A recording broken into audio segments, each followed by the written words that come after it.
Yeah, well, Chris ends up talking to Brandan and asked him what's going on. Mm-hmm. Brandan was trying to say that he wasn't talking about her behind her back, but basically he couldn't get a word out. Honestly, you could have got a word out if you just yell a little bit. Yeah, a little loud. I wasn't talking about you. Right. I wasn't talking about you. Well, like, you could have got it out, but I think he was scared. I did think he was scared. No, he's scared. I think he was scared. And I want to also say that men can be scared of women. Like, I don't know. I agree with that. I don't think that's something to take lightly, because DV and abuse and all these types of things, they go both ways. I agree with that, but I don't agree you should be scared. No, but I feel like she's creating a hostile environment to where he's feeling scared. Leave. Yeah, I get what you're saying, but I mean, people do get scared. So I don't fault him for being scared, but I do wish that he would take a stand in some type of way. And something, yeah.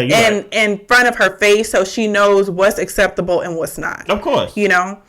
So Chris says, you really just need to dead the whole situation. Mm-hmm. Like, this is just not a good look. She's constantly hot and cold. Shay goes to ask Sienna what happened. She says that, he must have said something nasty if he can't say to me what he said.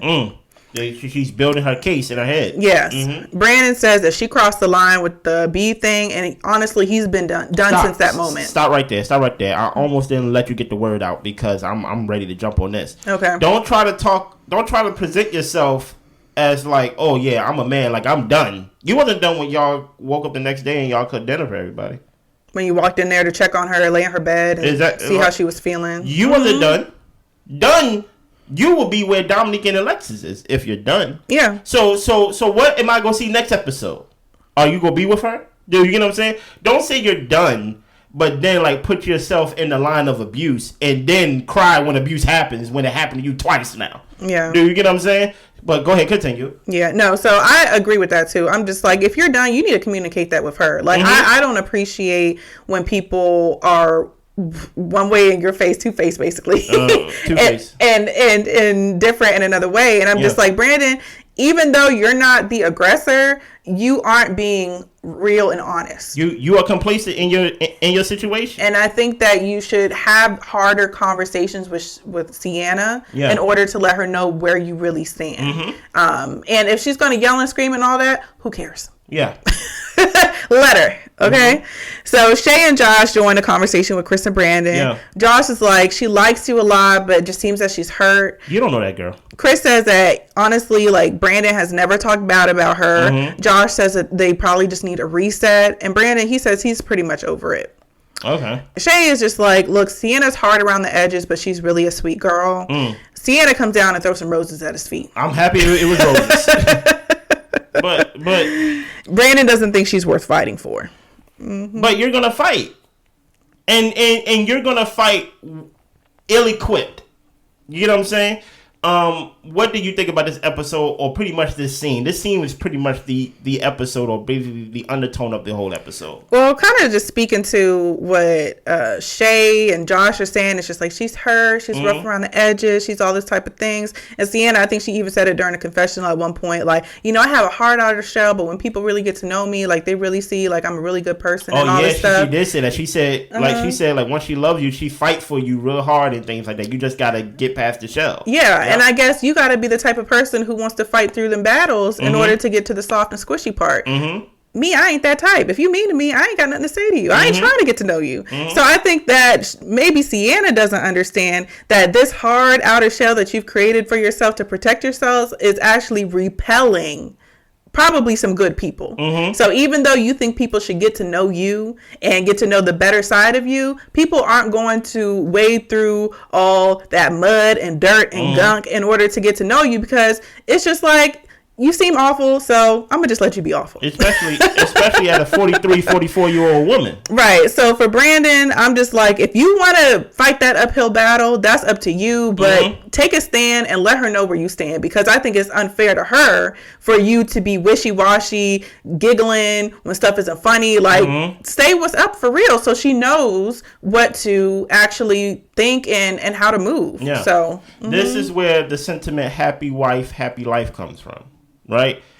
These type of personalities that Sienna shows, in the sense of, if you're going to be with this person, Brandan, that's why I say he's ill-equipped, because the type of personality he have, it doesn't go with this. It has nothing to do with just like, I don't raise my voice, I'm nice.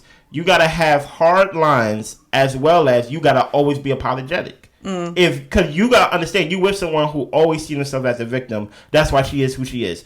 She feels like she got this far in life by being this hard, by being this aggressive, by being basically whatever she's showing herself on TV, right? So if you're not ready to put yourself in a position to submit to a position of, you're right, baby, I'm sorry, baby, for the rest of your life, don't be with this girl. Because that's what it calls for with her. Yeah. There's no reasoning of, like, I'm not yelling. Why are you yelling at me? She can justify it by, I asked you the question 3 times. What did you tell Millie? You know what I'm saying? So unless you're willing to subject yourself and say, this is what I told Millie, it was nothing bad. I'm sorry I made you feel this way. And you willing to do that 365 days and on leap year 366 days, right? Unless you're willing to subject yourself to that, then you're not equipped to be with this girl. Yeah. There are guys who are with girls who are like this. There are girls who are with guys like that who feel like, you know what? Being alone is worse than subjecting myself under this. And it works for them. Some people, it works for them. But he's not equipped for it. Yeah, so maybe find a nice girl. Exactly.